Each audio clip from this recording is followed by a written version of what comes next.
Regan Slaymaker for Not Just Boxing. I have the pleasure to be joined by Big John Fisher for the first time.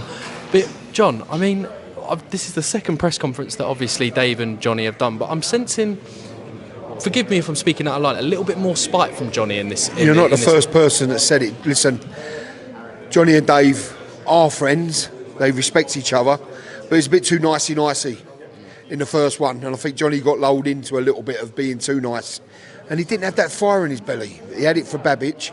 He didn't have it in his belly. He's definitely got it this time. There's something different about him. You're not the only person to have mentioned it, so I think you need that. You need that little edge. Definitely. Is it fair to say where we know what Alan Babbage is like? He's aggressive. He's going to say things that might piss you off. So therefore, we see that aggressive side of Johnny. Whereas Dave, he's almost passive aggressive. Dave plays a game. Dave, listen, yeah. Dave's a perfect. I think we see him through that now. You know, he says what people want to hear. It's not necessarily what he wants to say. He's got to do what he's got to do to put food on the table for his kids. So he's playing a game. We all play games. And Dave plays a game. We've got a group chat of about 200 people on before the last fight. You know, people were split. Oh, we like Dave. Not that they didn't want Johnny to win. Oh, we like Dave. But now 99% of them can see through how he acts. You know, he plays the game well. But the more you see it, the more you see through it. Wants to be your mate, wants to be this, wants to be that. He's not your mate. Do you know what I mean? I'm not saying he's an enemy, but he's not your mate.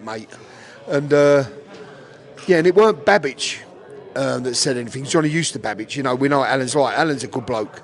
It was his team was saying things, and that got into Johnny. He didn't say anything, but I knew it ate away at him. Same thing now. Something's eating away at him. And you're going to see that fire come out. Definitely. Obviously, we saw after the fight, I don't think you've openly said it on your social media and stuff. I don't want to call it backlash. I think that's a bit disrespectful. A few people going over the top with over the decision. top, yeah. Is it? Could that be, for your words, eating away at Johnny? How people reacted after that first? He don't listen. He even on his own posts, if people post hate, he don't even block them. He don't delete them. It don't bother him. The Gareth Davis and Spencer Oliver thing bothered him. I can see that's burning inside of him because he thought they was friends. And as you say, people go like, I had it, oh, you're not expecting people's opinions. There's opinions and there's acting bloody stupid. And just for clickbait and, you know, and not got a problem with anyone's opinion, but do it in a proper way. Anyone that see that fight, the worst possible result for Johnny would be 1 round win to Dave Allen. Do you know what I mean? So how can that be a robbery if Johnny gets a decision? You know, so it's just that sort of thing.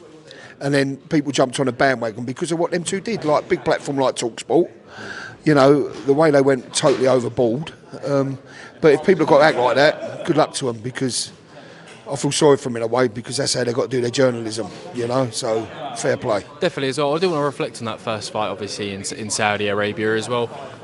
From your perspective, not so much as in a boxing perspective, but as a father, I mean, how were you watching that fight? I know that sometimes you're nervous watching any fight. Listen, in Saudi, it's not like sitting at the O2 or the Copper Box. We was quite a way back. And a lot of the people there, they don't really respect when the boxing's going on. They all stand up. You can't see what you normally can see. And I knew Johnny weren't right. I knew something weren't right. I didn't know it was the ear. But you know when something's not right. And at the end of the fight, I was just glad that he got through the fight, because I thought at one point he wouldn't be able to. So credit to him for getting through the fight. And at the end of it, you're emotional, because I was next to my wife. She's never seen anything like that. I've seen it in sparring. You know, I've seen Johnny have tough spars. So I've seen things happen.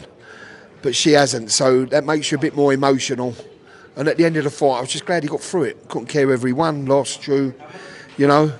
But then when we got home, we analysed the fight a couple of weeks afterwards with Mark, with his managers. And he did win the fight. We analysed every round, punches, stats. He was there for about 4 hours. And he did win by 1 round, in our opinion. And that's not looking at it through rose-coloured goggles. So, but it was a close, tough fight. And Johnny's learnt a hell of a lot from that fight. You earn the right in boxing to get experience, and that's what he did after them 10 hard rounds. That was literally going to be my next question. I sat down with Mark Tibbs at the beginning of the year, and I was saying, in boxing you can't buy experience, right? Whether it be sparring, it's not the same where it knows smaller gloves. No. Would you say, and I think I know the answer to your question, what you said, would you say that fight is invaluable to Johnny. How he come through those really difficult rounds. Listen, we all want one-round knockouts. You want as easy a job as you can. But he learned so much from that fight because Dave is a tough man. And he's never you can't pay for sparring like that. You can't pay for anything like that with the atmosphere, with the injury. And for me, boxers show what they're made of, and Johnny certainly showed what he was made of on that night. He said there, cheers Mark, see you later mate. Take care, yeah, see you later. Shout out Mark Tibbs every single time, by the way. Mark Cheers Mark. Thank you. Yeah, you can't, even a lot of boxers wouldn't have been able to get through what he got through. So credit to him, showed his art, showed his durability, and just his willingness to get to that final bell. So proud of him for that. Very proud. Definitely, and I'm glad that we're seeing this rematch as well, because if the first fight was so good, this is going to... Yeah, it's a great fight. Well. Regardless of whatever anyone thinks, it was two men just going toe-to-toe. And that's what we want to see. Definitely. Do you know what I mean? Definitely. Last couple as well. Are you looking forward to selling even more tickets? Obviously, with Saudi, you didn't really have this issue, but you're going to be busy, John, ahead of May the 17th. My phone, I must have 2,000 messages on there from Instagram alone. I've never had anything like it. It's pinging constantly. And I've had to put a story out saying, look, we're going out. We're going into London after this, so I'll go through everyone tomorrow morning. I might even do some tonight when I get back. But I haven't been told by Matchroom yet exactly how it's going to play out. I think it's just going to be a general sale. But I think I'm going to have about 200-300 VIP tickets. And I think I'm going to have about 400 or 500 tickets to sell, because we want to make sure all our family and close friends can all be together. Do you know what I mean? So, and anyone that's been and watched Johnny before, they'll be able to get one of them from me through that. Definitely as well. And if you weren't there for the Alan Babbage fight at the Copper Bosch as well, what an atmosphere that was. I know it's tied in with the football, but I don't think it even mattered. It was loud. This will be unbelievable. I think we had 6,000 in there for that. I think it's 7,500 capacity. We're going to easily do that. So I think it's just going to be unbelievable. And Johnny does thrive on that. Yeah. Whether, you need that, it's like a 12th man for him, the fans, because he really wants to put on a show for everybody. So it's going to be, I know it won't affect Dave, he's been in bigger arenas, bigger fights. But for Johnny, I can only speak for Johnny, I know it's going to give him a huge lift. Definitely, and I look forward to it. Big John, big shout out to the fans, because they are the important ones. Shout out to Romford Army every single time. Army. Big John, any final words? The Romford Army head into the Copper Bosch on May the 17th. I'll just say, even if you've never been to a boxing match before, try and get along. We have a good time before, we have a good time at the fight, and we have a good time after the fight. It's not all about the boxing, it's about an experience, a night out. And as I just said before, doesn't matter what colour you are, what creed you are, what religion you are, what football team you support, whether you're coming on your own, everyone is welcome in the Romford Army.